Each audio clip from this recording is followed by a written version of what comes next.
Ladies and gentlemen, Healthy Criticism here, and I wonder, what do you get when you combine Limbic Entertainment, the people behind the Tropico series, and Hooded Horse, one of the best publishers when it comes to the genre of city builders? Well, you get one of the most unique city builders that I have played in my life, and I've played a lot of city builders. So this is Corsair Cove. This is just a demo, and I want to give you a brief overview of what the demo is all about. And speaking of demos, this is one of the most lengthy demos I've played, especially for a series like a city builder. So I mean, I remember playing the new Anno Pax Romana demo, and that only was 40 minutes long, I think.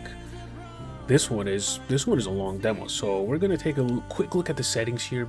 I'm not gonna spend too much time on the settings because this is all subject to change because this is a demo after all.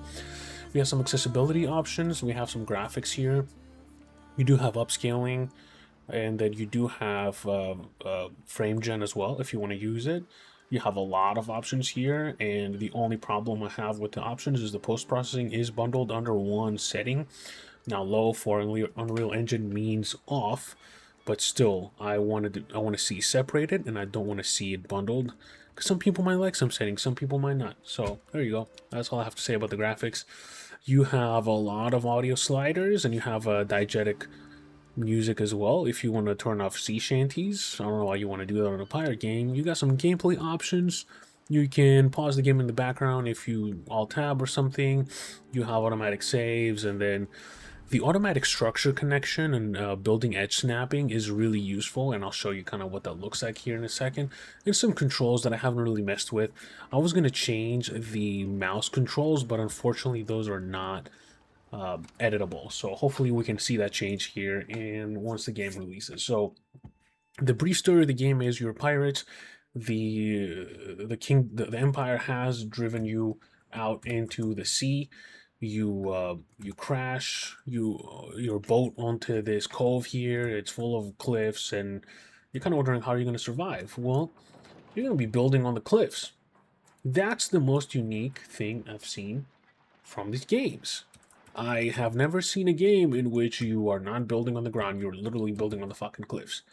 Every single game I played, every single city builder, you're not allowed to build on the walls. So this is very interesting here. So the premise of the game is very basic. Keep your pirates happy, keep the resources flowing, and then make sure that you have enough houses for everybody. So right now I'm building these houses here, and I'm trying to connect them to the main area, so it's giving me a hard time for some reason, but I'm gonna figure it out here. Let's see. So maybe this was not the best idea. I just, for some reason, I can't build right here, which is really strange. So I'm gonna do this. There we go. Bam. Now we're connected.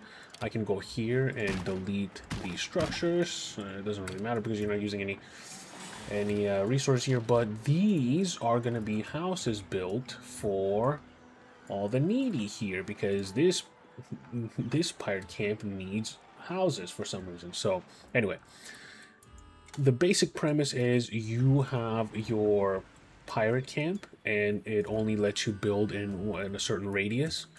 And then you can build another one and another one and another one. This is the building menu here. You have the community buildings, you have the materials buildings, you have the food, you have the drinks, you have the ships, you have the equipment, you have the weapons, and then you have the principles. Of course, you're going to be unlocking more as you play.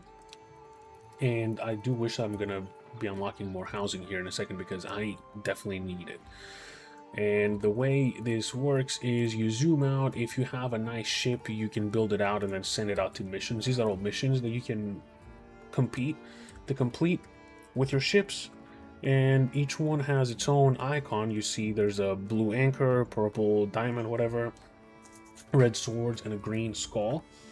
There's a reason why, and I'll show you here in just a second. So just keep in mind, it's not exactly like Anno, and it's hard to not compare games like these to Anno, but they kind of pioneered the whole collect this resource, refine it, and then combine the refined resources to build something new, something even more advanced. So like rum, to make rum, you need sugar, and then you need barrels. Barrels are made by planks. Planks are made by wood. So if you want, you can actually right-click to see the resource flow. This is how we make rum right here. In order to make barrels, you need hardwood, and then you need a woodcutter in a wood deposit, and then you get the wood, and then you make the barrels, and then you combine the barrels with the sugar basically in the distillery to make the rum. So, and you need the rum in order to attract more advanced pirates. Now, when you try to build a new pirate camp, the island will show you the resources that are around that area where you're trying to build. So this one has seashells, this one has salt, this one has fish, this one is a pier slot if you want to build more ships. This one is turtles, this one has eggs, so etc, etc, you get it. These are birds. One of the most important ones are stone, obviously wood, and then there's iron somewhere here. Yep, iron ore is here. This one can collect iron ore. And then another important one is guano, which is going to be used to make gunpowder, which is going to be very useful. So you can kind of scout around. You're probably going to have to build 4 or 5 camps, is my guess. And every time you build a pirate camp, you need to build a gun tower to protect you from invading forces. So unfortunately, this one is built in a way where it can't be close enough here. So I believe I can't really... yes, there's not enough space because of the building. No sightline to attack points. Yeah, so I think it's just too far away is what the problem is. So I need to figure something out on how to get this taken care of. But ideally, you want to keep your people happy, you want to make sure all the resources are maintained, and then you want to expand slowly. The way you expand also is by building ships, filling them up with pirates, and you embark on the missions here. So that's interesting on its own because it's kind of like a Baldur's Gate 3 style where you kind of roll the dice and then the outcome is decided by the dice roll, which is the die roll, which is really nice. I'm gonna leave some to mystery for you to play, right? I do need to make some more stew makers because clearly somebody cannot keep up. So is it gonna be this one that can't keep up? I'm not sure. I have enough for now. I'm not gonna worry about it. It does tell you the trend is going downward, but now it's going back up again. So I'm not quite sure what these guys are doing. So I'm not worried about it that much. So this is the building menu. This one is the building list. It gives you a summary of how many buildings you have. And then when you select it, it kind of shows you the direction of where it's at. So you can kind of go to it if you want to. You can mark them so that they're permanently there when you're looking at the overview here. And then let's say I want to look at all my houses. These are all my houses right there. Which is it's a really nifty thing. You can toggle the warning overlay. I don't have any warnings here. I kind of have this one because there's no pirate or there's no captain or pirate crew. So we're going to assign this captain. You get these little nice cutscenes. I mean, the game is just really, really interesting. So one last thing I want to show is where is it? The menu here, the compass menu. So there's 4 different ways you can level up and unlock new things. You have seafaring, you have wealth, you have notoriety, and then you have empire. So each one is tailored for that specific type of empire you want to build, right? You want to be more of a seafaring people, or do you want to be more notorious? You know, the missions are kind of structured in a way that they kind of match what the aesthetic of that is. So every time you complete a deed for those, so let's see, build 3 pirate camps, right? When you do that, you are rewarded with a point. So then you can go use that point to unlock something. So for example, once I complete this deed and then complete 3 events with the teach, I can unlock the elevator, which is going to be useful for people to move up and down. I can unlock the salvage dock, and then I can increase the capacity of stone deposits with every rank. So this is how I unlocked the zipline, for example. I completed notoriety deeds, and then it kind of shows you which ones you've completed, and Of course, some of the ones that are upcoming are going to be hidden. There's a lot, as you can see, for each one. You can build 3 warehouses. There's one of the deeds here for the wealth people. And that's a really useful thing. I like that. It's a cool feature. And then these are the main quests for each of the principles here. So that's a cool feature. I think they're adding this elevation to it. It's kind of like watching Gordon Ramsay cook a nice meal, and he just kind of elevates it by adding a bunch of shit to it. So the shit that they've added to this is fucking beautiful. It's very yummy, and I really like it. From the previews and the videos that I was watching about this game, I thought this whole like path system was a bit of a messy mess. But there's chaos. There's order to this chaos, right? So it is chaotic, but it does make sense once you start getting used to it. As long as you remember that if the building you're building, let's say I want to build another food place here. So I want to go into the food here. I want to make a pig herder and then a grill. I've already made a fish version of that, which is going to be here. So I'm just going to do it without actually putting it down. So let's do construction.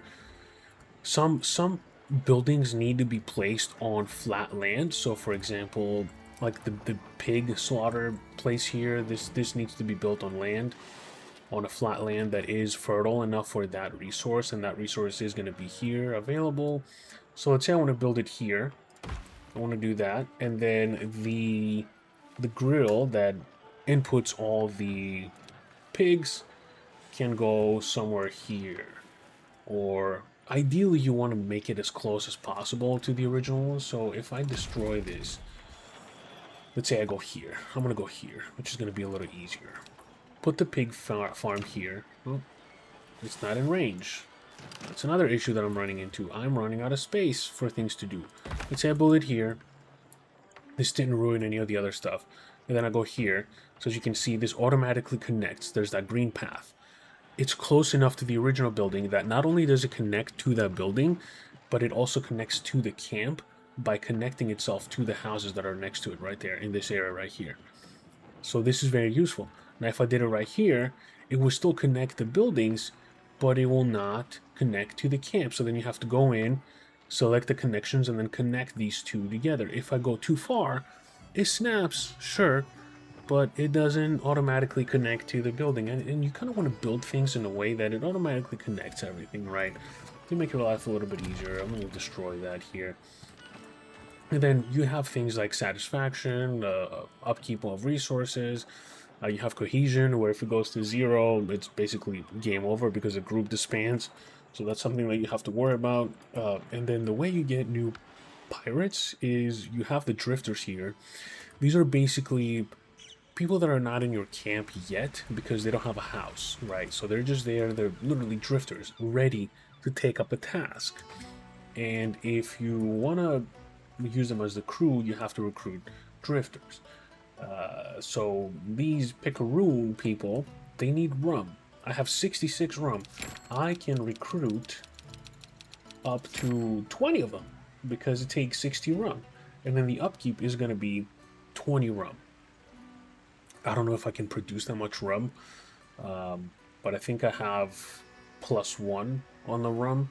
So it's going to be interesting to see how fucked up I'm going to get if I do that. So I'm just going to not do it for now. I'm just going to leave my rum distillery kind of running, and I guess I can just kind of hire a few at a time. So let's say I want to do 5 of them.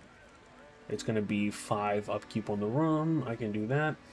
And then it's going to drop down to 20. So bam. Well, 19 for some fucking reason. I don't know why, but here we are. So these guys need more resources. The rum is going to be taken. So where is the tavern? The tavern is getting rum from the distillery here. So there's the guy running up there. What I can actually do, I'm going to pause here. So you can get the zip line. I can attach it here. And then I'm going to have it run down into the warehouse or the tavern. This is the tavern, right? So this guy comes up here. He'll climb all the way up there. he'll get the rum. As you can see, he's following the path. Bam. Takes the rum. And then he's going to get out of that building. And he's going to take the zip line. Nope, he's not taking the... What a prick. What an absolute prick. Why would you not take the...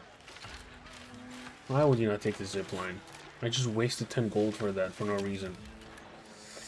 Well, you have the upkeep right there. And now I can hire, let's say, 5 of these guys. I don't really want to do that because I do need the drifters available in order to fill pirate spots that are needed, right? And in order to get new drifters, you got to go up here. You got to look at all these things. Okay, what's the loot for this one? Right here, it's going to be gunpowder and cohesion. What is the loot for this one? It's going to be 50 drifters, so I can do that mission if I'm running out of drifters. And then this one is a harder one. I kind of fucked myself up by trying that with a really weak ship. So try to have a good ship if you're gonna do the strong mission. So there you have it. I'm gonna leave it here for now because this is a big game. This is just a demo, and I'm actually surprised by how big the demo is. If you want to make sure you like this game before you purchase it, it comes out on July 31st. I think the demo is amazing. It's really long.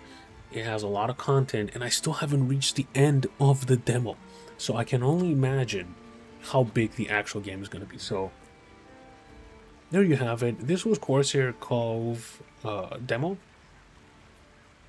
I'm going to be looking forward to the full game when it releases, and I'm hoping to be able to get it and make a video on it. So there you have it. I hope you found it useful, and I hope to see you on the next one. Peace.